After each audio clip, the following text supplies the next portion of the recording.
Et place maintenant à notre zoom dominical. Nous partons aujourd'hui pour le sud-ouest. Nous allons visiter deux villes emblématiques des Landes.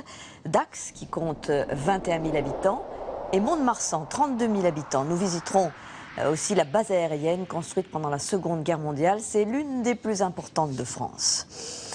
Alors je vous propose d'abord de découvrir les deux cités. Elles sont séparées d'à peine 50 km. Ce sont deux villes chargées d'histoire qui sont bien différentes et qui se livrent tout de même à une certaine compétition. Dax et ses cures thermales romaines, Mont-de-Marsan et son architecture du XIIe siècle. Une balade signée Erwan Brem et Mathieu Labéry. Top à la vachette et top au jeu. Dans les Landes, il y va de la vie comme des jeux d'Interville. On encourage Mont-de-Marsan, s'il vous plaît. Dax, vous nous décevez, Dax. Qu'attendez-vous pour aller dans l'arène? Allons. Que l'on soit de Dax ou de Mont-de-Marsan, on prend un malin plaisir à donner quelques coups de corne à la fierté de son voisin. Une question à ne pas poser. En rugby, c'est nous. En football, voilà. c'est nous en tout. Partout, là. Ils sont meilleurs. Non, ils sont meilleurs à vélo chaude. C'est tout ce qu'ils ont de plus que nous. Et ils ont beau être séparés par une cinquantaine de kilomètres, ces deux clochers-là adorent se quereller. Mont-de-Marsan, c'est une cité dortoir. Il y a 80%, c'est que les fonctionnaires et le reste, on ne sait pas qui c'est.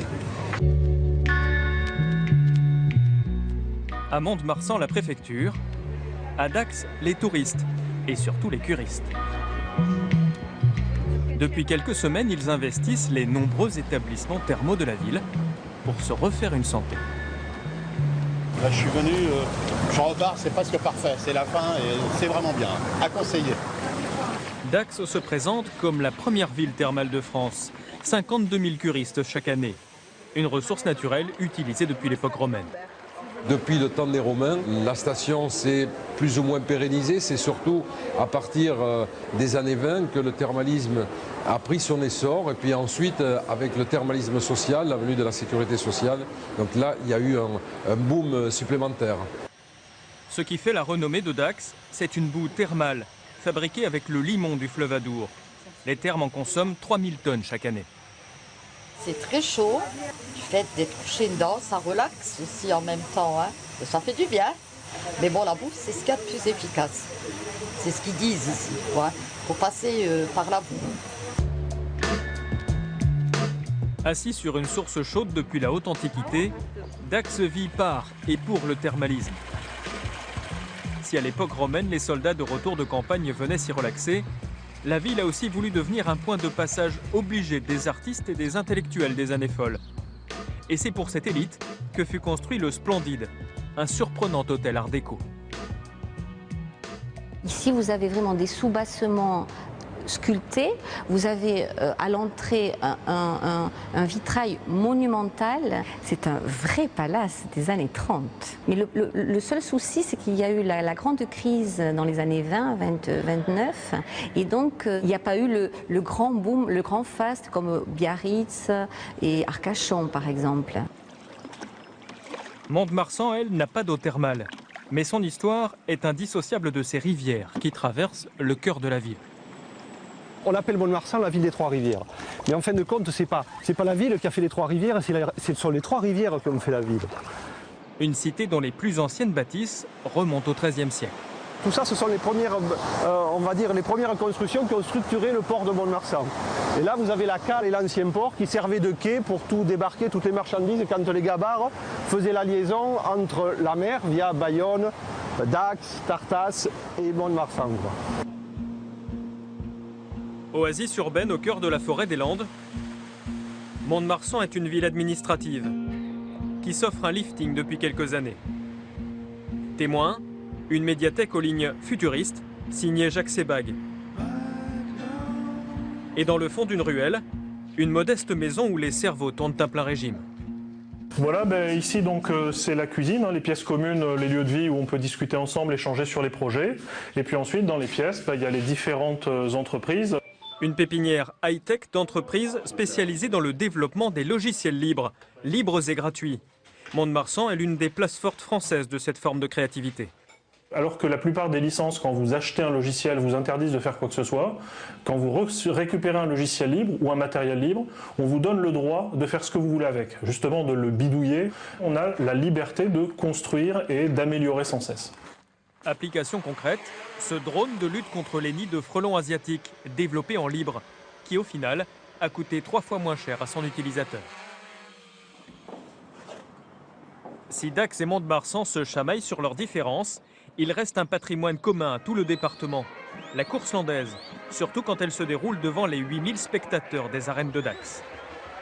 Pour la feria, il y a l'un des plus grands concours de la saison, pour la course hollandaise, un concours que tout le monde veut gagner. Et donc quand on rentre ici, on sait que voilà, on va au danger, on va au-devant des plus grosses vaches qui sont sélectionnées. Donc voilà, dès qu'on est sur la piste et qu'on a le bonheur d'être sélectionné, voilà, c'est quelque chose d'extraordinaire.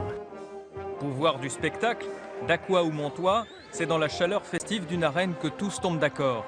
Landais avant tout.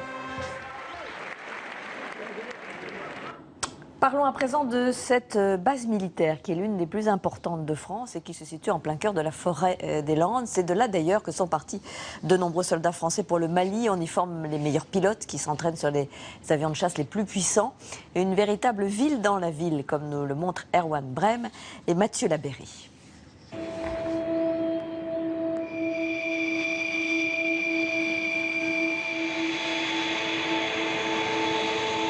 Comme une musique assourdissante dans la fraîcheur matinale de la forêt des Landes.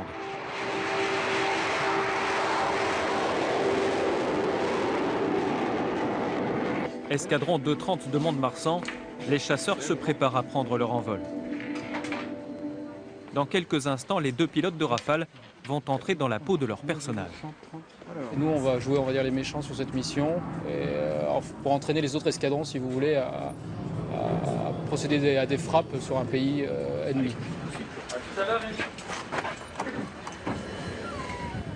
Terrain d'exercice aujourd'hui, le ciel du Massif central et 15 avions en mission de combat. À quelques minutes du décollage, la concentration est maximale. J'y suis déjà un peu dans ma bulle depuis un quart d'heure, 20 minutes. En fait.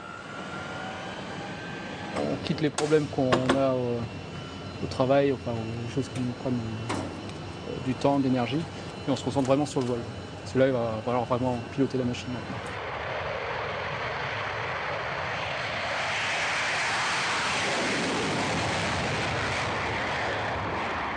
Depuis la fin de la Seconde Guerre mondiale, la tour de contrôle de la base militaire de Mont-de-Marsan observe le va-et-vient des appareils. Dans les yeux du lieutenant Vince, aucune lassitude à regarder passer les avions. On arrive à Mont-de-Marsan avec beaucoup d'avions différents, entre les chasseurs et les conventionnels déjà. Il y a toujours cette part d'excitation qui fait que le métier reste intéressant, même après 10 ans d'expérience. Le lieutenant Vince, comme tous ses collègues, a passé ses jeunes années à l'extrémité de la base de Mont-de-Marsan, dans la seule école française de contrôle aérien destinée aux armées. Près de 400 élèves passent ici chaque année pour faire leurs armes, notamment sur ce simulateur à 360 degrés. Oui, c'est une seule, j'ai le Fox Romeo Alpha Delta Charlie, un A310 qui est sorti au camp Echo. Des étudiants, des militaires, 680 bâtiments, le plus grand restaurant d'Aquitaine. La base 118 fonctionne comme une ville dans la ville. Une base en état de grâce, dans une armée de l'air touchée par une douloureuse restructuration ces 4 dernières années. Cette base s'est développée au fil du temps pour devenir cette énorme institution militaire. Donc c'est une entreprise en réalité, on peut le voir comme ça aussi. C'est une entreprise qui emploie 3600 personnes, ce qui représente à peu près 180 millions d'euros par an de salaires qui sont réinjectés dans l'économie locale. Une base collée à Mont-de-Marsan, comme un faubourg indissociable de la ville. Non, tu l'as laissé à l'école, je crois. Comme tous les jours, la sergent-chef Pascal dépose sa fille à l'école, avant de prendre la route de la base à quelques kilomètres de là. Mutée il y a 3 ans à Mont-de-Marsan, elle part retrouver ses moteurs chaque matin. Et pas n'importe quel moteur, ceux des Rafales, parmi les plus perfectionnés de l'armée française. Quand on discute avec des gens à l'extérieur, on se rend compte, oui, que c'est quand même quelque chose qui est prestigieux. Parce qu'il y a beaucoup de gens qui aimeraient travailler sur cet avion ou voir cet avion, ne serait-ce que de tout près. Dans la base landaise, les techniciens décortiquent le matériel depuis des décennies. Une mission historique. Tout ce qu'utilise l'armée de l'air est expérimenté ici, y compris les limites du corps humain. Dans une atmosphère de film de science-fiction des années 60, le générateur d'illusions sensorielles. On peut continuer, tout va bien? Oui. Alors on accélère. Donc là maintenant, vous allez me dire si vous sentez un changement dans le positionnement de la cabine. Un pilote sans aucun repère visuel, une nacelle en mouvement pour désorienter le cerveau. Le but, prouver que seul l'ordinateur de bord dit la vérité. Donc là, vous voyez que vous êtes à plat, mais malgré ça, vous avez la sensation d'être encadré à peu près à presque 60-70 degrés, hein, vous m'avez dit. On ne veut pas croire nos instruments parce qu'on a vraiment l'impression d'être en virage. L'avion est à plat et on peut avoir une inclinaison de 30 à 40 degrés ressentie par le corps, mais nos instruments nous disent qu'on est à plat, donc pas faire confiance à son corps, c'est pas évident au départ. Des vols difficiles, tous les pilotes de Mont-de-Marsan en ont connu, et notamment ceux de l'escadron Normandie-Niemen, dont certains sont encore en opération au Mali. Pour les autres, de retour d'Afrique, l'entraînement est quasi quotidien. Pour le capitaine Antoine, aujourd'hui, c'est un vol de nuit, presque une mission de routine.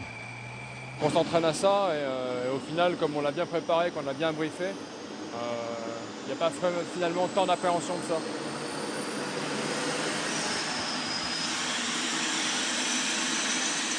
Antigé connecté sur on, radio oxygène connecté sur on, 3 millibars, la bouteille d'eau est sur norme, rappel des jambes. Dans le remplacement, c'est bon pour moi. À tout à l'heure. Alors, bon vol.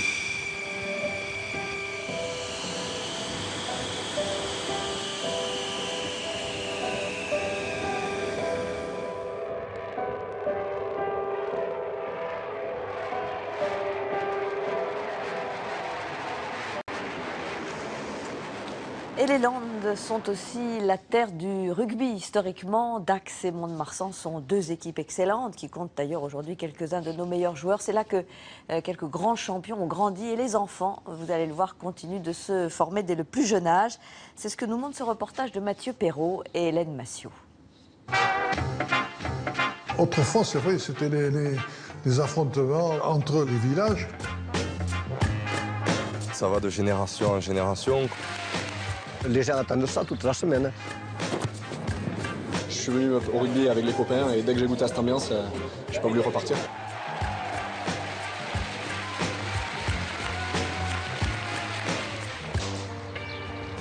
Ici, dans les Landes, le rugby est une histoire de famille.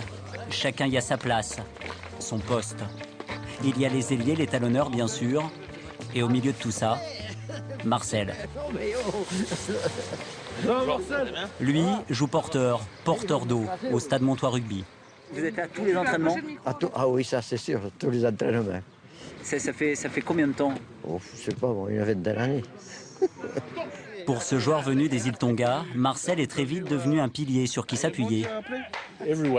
Tout le monde connaît Marcel. Quand je vois Marcel, je lui dis, toi, t'es mon papa français. Des centaines de joueurs ont grandi ici avec le rugby.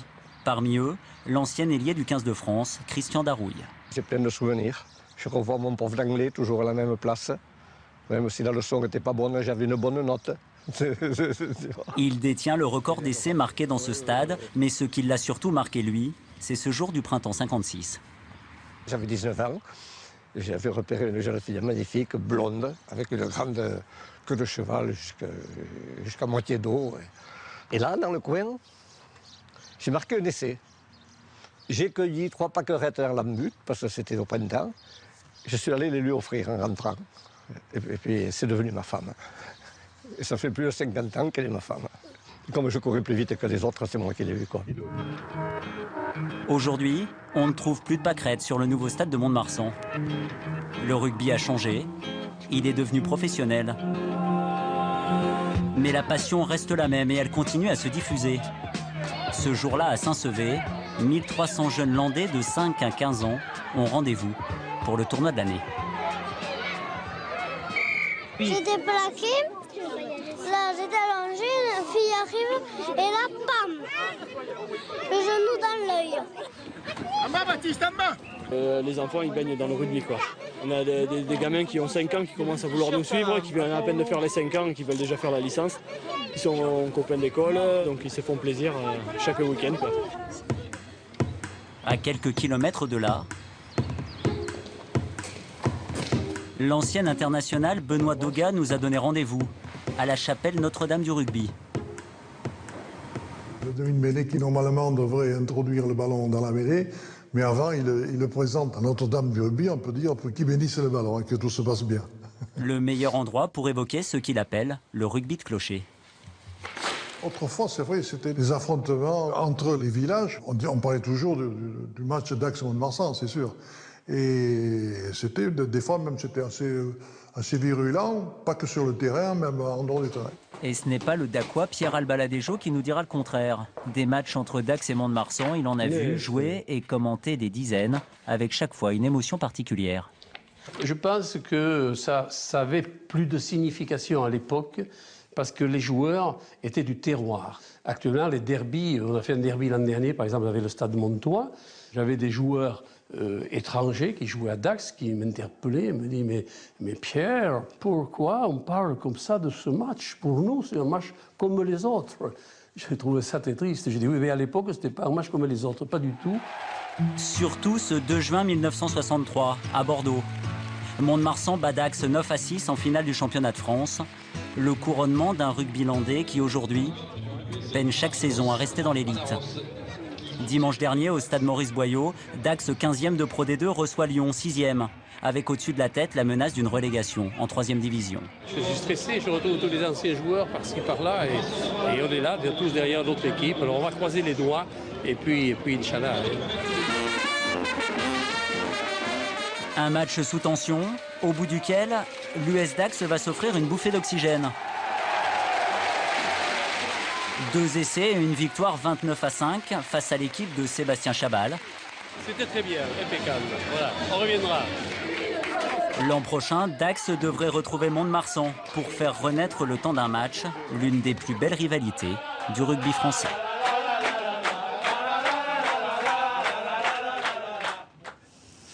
Et c'est la fin de ce zoom sur Mont-de-Marsan et Dax. La semaine prochaine, nous partirons pour le Rhône, visiter Lyon.